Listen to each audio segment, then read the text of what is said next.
Bonjour, j'espère que tu vas bien et bienvenue pour nos prévisions tarologiques. Mon nom est Tania Bélanger. Et oui, la sorcière bien-aimée du Nord, coach tarologue. Et cette semaine, j'essaye une nouvelle méthode. J'avais fait ma vidéo.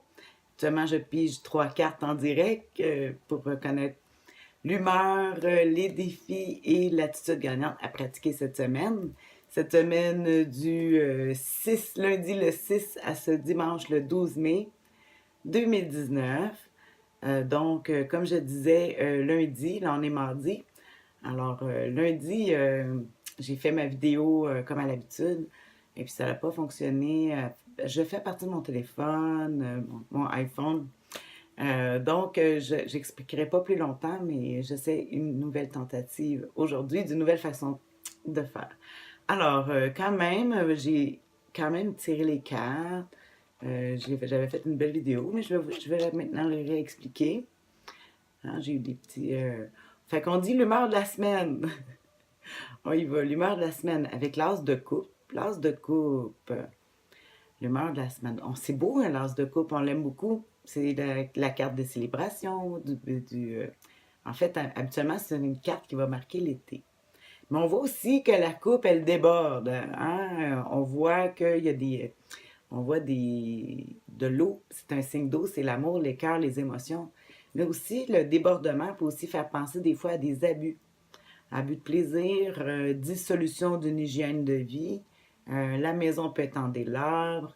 Euh, Parce qu'on est plus émotif, très sensible avec l'as de coupe.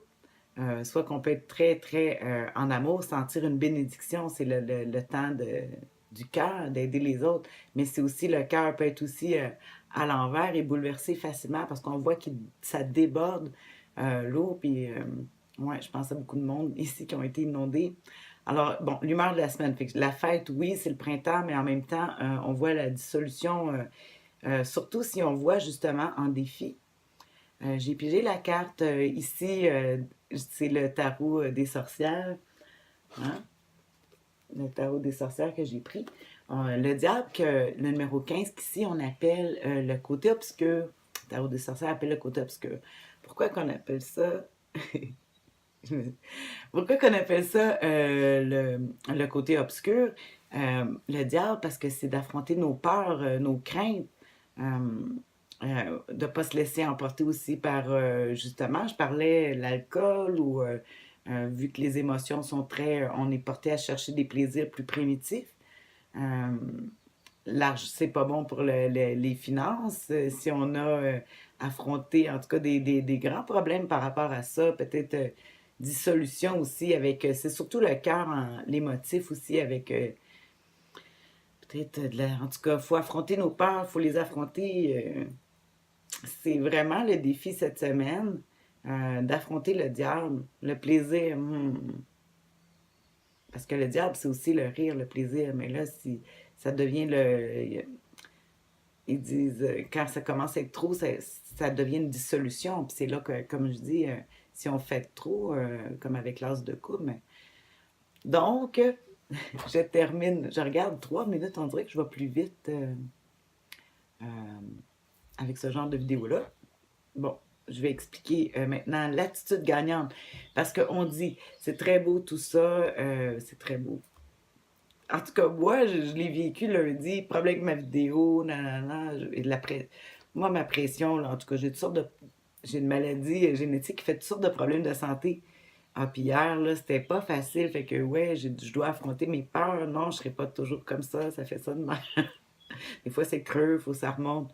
Donc, je fais la vidéo aujourd'hui. Parce que c'est justement ça que je vais t'expliquer avec le roi de bâton ici, qui est un signe de feu. C'est le conseil du tarot cette semaine.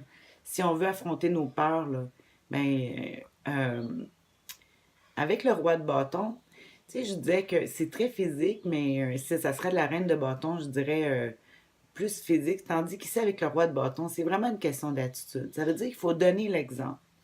Ça veut dire qu'il faut avoir un âme de chef. Ça veut dire que il faut reprendre. Des fois, c'est pas nécessairement dans le travail, mais c'est une question d'attitude. Donner l'exemple. Euh, le roi de bâton est très théâtral. Hein? Donc, ça voudrait dire de jouer le jeu. Euh, euh, Même si on n'est pas sûr, parce qu'on pourrait se faire prendre au jeu. Puis de toute façon, il y a du monde autour, puis ça va leur donner de l'énergie. Parce que si tout le monde est pris comme ça, imagine-toi que c'est pas juste toi puis moi, c'est tout le monde qui est dans cette énergie-là.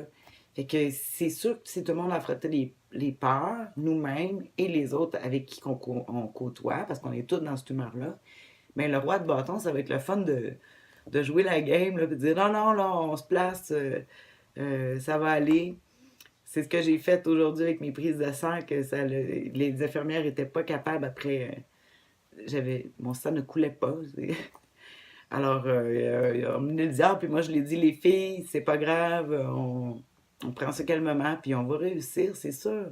Hein? Fait que j'ai eu une belle attitude, puis ils m'ont remercié aussi, parce qu'eux, ils commençaient à perdre courage, là, puis ils se sentaient, on n'a jamais vu ça, mais voilà. Alors, c'est ça, il faut travailler avec la belle attitude du roi de bâton, là, d'affronter les choses, peut-être un petit peu on dit hardi, là, se penser peut-être un petit peu au-dessus, ça va faire du bien.